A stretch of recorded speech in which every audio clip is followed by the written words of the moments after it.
قرآن همه چیزش معجزه است.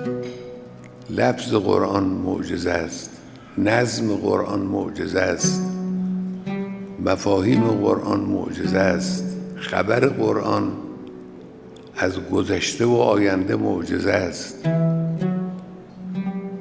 بیان قرآن از سنت‌های عالم وجود معجزه است، از بطون انسان خبر دادن معجزه است. همه چیز قرآن معجزه است. از این معجزه بزرگ باید ما بهره ببریم، استفاده کنیم. اگر از قرآن بهره ببریم، زندگی بشر به سامان خواهد رسید، همه مشکلات برطرف خواهد شد.